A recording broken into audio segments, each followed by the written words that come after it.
ગુજરાતમાં છેલ્લા ઘણા સમયથી એક પ્રશ્ન છે તે ચર્ચામાં આવ્યો છે। ખેડૂતોને જે સહાય ચૂકવવાની છે એ સહાય ચૂકવવામાં નથી આવી, એટલા જ માટે થઈને ક્યાંક ને ક્યાંક વિપક્ષ પણ મેદાને આવ્યું છે।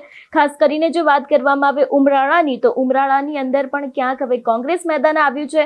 ઉગ્ર રજૂઆત પણ કરવામાં આવી છે અને તે લોકો જે સમયે રજૂઆત કરતા હતા તે સમયે તે લોકોની અટકાયત પણ કરવામાં આવી છે। શું છે સમગ્ર વિષય જોઈશું આજના વિડીયોમાં। નમસ્કાર, હું હંસિની અને તમે જોઈ રહ્યા છો નિર્ભય ન્યૂઝ।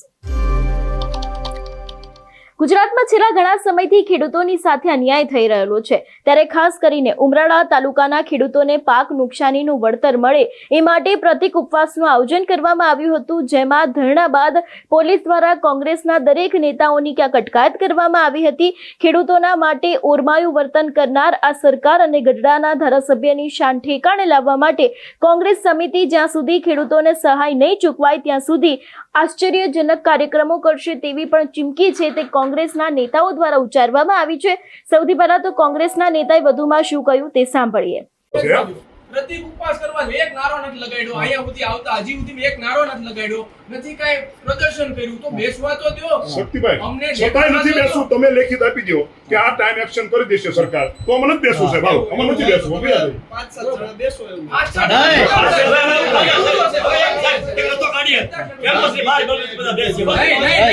જગદીશભાઈ, કેમ્પસની અંદર વ્યવસ્થા છે, કેમ્પસની અંદર તો અમે ના જ પાડેલી જો સાહેબ આ રોડ બંધ થઈ જાય આયા છે કે ને કાલથી ચાલુ કરો 12 અગર થશે સાહેબ, અંદર નહીં થાય, અંદર કેમ્પસ મોટું છે સાહેબ, અરજદારોને તકલીફ ન પડવી સાહેબ, કેમ્પસ અંદર અને 10 સુધી કોણ બેસે છે એ તપાસ કરો, અરજદારોને નુકસાન ન થાય, અરજદારો તકલીફ ન થાય, બપોરે ખાલી 1 કલાક જ જાય છે બધા સંપર્ક, અરજદારોને તકલીફ ન થાય, નુકસાન નહીં થાય, બેસવું તલાટી મંત્રી અને કોઈ નુકસાન નહીં થાય રેવન્યુ તલાટી પોતે ડ્યુટી કરવા માટે ફિલ્ડમાં જાય છે કે કેમ, અરજદારોને તકલીફ ન થવી જોઈએ। અરજદારોને અહીંયા આવું જ કેમ જોઈએ?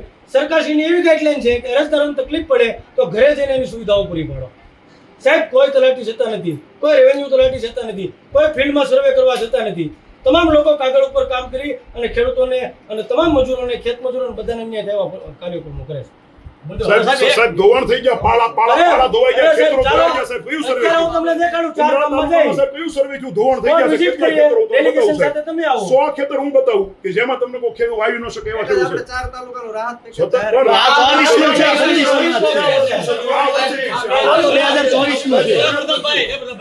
સર્વે નથી થયું।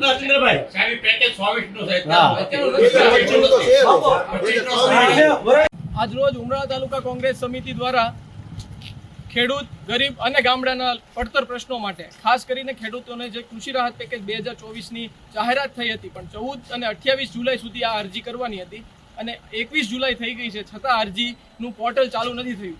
એ બાબતે ધારાસભ્યની એક નિષ્ક્રિયતા બાબતે અને સરકારી કામો જે અડધડ રીતે ચાલી રહ્યા છે એના માટે અમે ધરણા પ્રદર્શન કર્યું હતું, એટલે પ્રતિક ઉપવાસ આપ્યા હતા, પણ આ ઉપવાસમાં તંત્ર ક્યાંક ને ક્યાંક અમને હાથે પગે આડી આવી છે અને આ ઉપવાસ કરવાની મંજૂરી અમને નથી આપી। એના માટે અમે એમને લેખિત રજૂઆતો કરી છે, અમને જવાબ પણ એવો આપ્યો છે કે આ માટે તમે ભાવનગર જિલ્લા અધિકારી, ખેતીવાડી અધિકારીનો સંપર્ક કરો। તો ભાવનગર જિલ્લા ઉમરાળા તાલુકાના ખેડૂતો જિલ્લા કચેરીએ શું કામ જાય?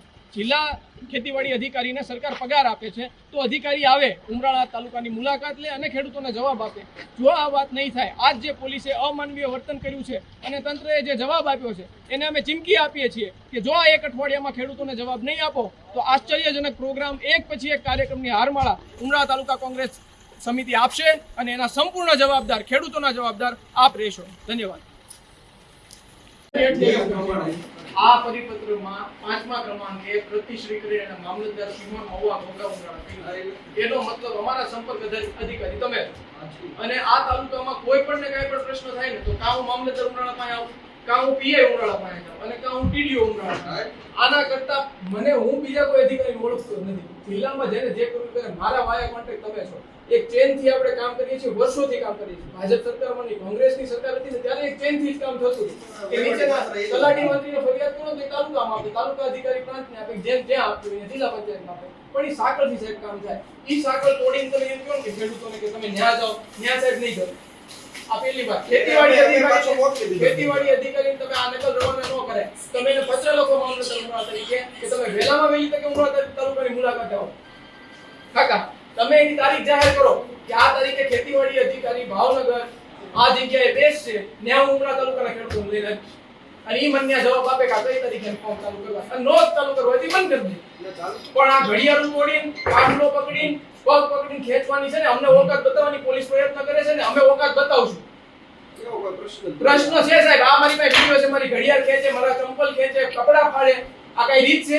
આ હું અમે આતંકવાદી ગુનો કર્યો છે, ગુનેગારોને પકડવા હોય તો આ તાલુકામાં મારી પાસે ગુનેગારો છે, અઢળક ગુનેગારો છે, હું બતાવું પોલીસને ક્યાં રેડ કરવાની છે, ક્યાં પણ પકડવાની છે, હું બતાવ્યું. તમારો પ્રશ્ન છે, મારો પ્રશ્ન ઈ છે કે તમે જે તમને જવાબ આપવા કાગળ લખ્યું ને, કાગળની હાલત જોવો તમે. આ રાખો તમારી પાસે, એની હાલત જોવો. આ પ્રદર્શન તમારે કરવાનું હોય તો પ્રદર્શન તો અમને આવડે છે. નેતાઓ તો મારા ઉપરથી આવશે. મેં તમને રાખો જવાબ આપ્યો છે. આ તમે રાખો, મને આની તમને ઓછી આવો. અને આ જ રીતે જો કરવાનું હોય ને તો હવે આની હારમાળા થશે. હવે તમે દર અઠવાડિયે પોલીસ ઇન્સ્પેક્ટરને કહીને રાખજો કે દર અઠવાડિયે આ બંદોબસ્ત અહીંયા રાખે. હવે દર અઠવાડિયે ઉમરા તાલુકા કોંગ્રેસ આવશે તમારી પાસે. કેટલું પ્રેમથી હોય સાહેબ, એકદમ પ્રતિક ઉપવાસ સામાન્ય કર્યા છે. બીજા બધા દળો અને વાહિનીઓ જો તમે પૂતળા હળગાવે છે, રોડ બંધ કરી દે છે, ટાયર હળગાવે છે, એને તો કોઈ કઈ નથી કહેતું. અને ખેડૂતો માટે ખાલી ઉપવાસ ઉપર બેહીને આવી રીતે કાચના તોડવાના, અને ઈ સિનિયર સિટીઝનો હારે છે. અંદર બસમાં કેટલા લોકો છે, બીપી ડાયાબિટીસ વાળા છે, ખેડૂતો છે. એની હારે આ કઈ અમાનવીય વર્તન થોડું પોલીસ કરી શકે? એનો ખુલાસો માંગીશ હું, કોર્ટમાં પિટિશન દાખલ કરીશ, મને ખુલાસો આપજો. આવી રીતે ન હોય સાહેબ. અને ખેતીવાડી અધિકારીને વહેલામાં વહેલી તકે કરજો, બાકી એક જ અઠવાડિયામાં હું ફરીને આ પ્રદર્શન કરીશ. અને હવે ધરણા નહીં કરું, હવે હું આશ્ચર્યજનક પ્રદર્શન જ આપીશ. તૈયારી રાખો.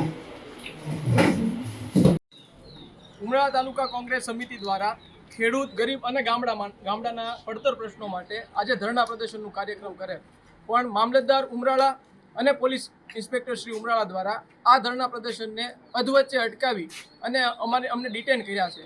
તો ખરેખર તમે ઉમરાળા તાલુકા કોંગ્રેસ સમિતિનો અવાજ નથી દબાવ્યો, તમે ઉમરાળા તાલુકા કોંગ્રેસ સમિતિના કાર્યકરોને ઓકાત નથી બતાવી, તમે ખેડૂતોને ઓકાત બતાવી રહ્યા છો. તો હવે પછી તમે બંને તૈયારી રાખજો.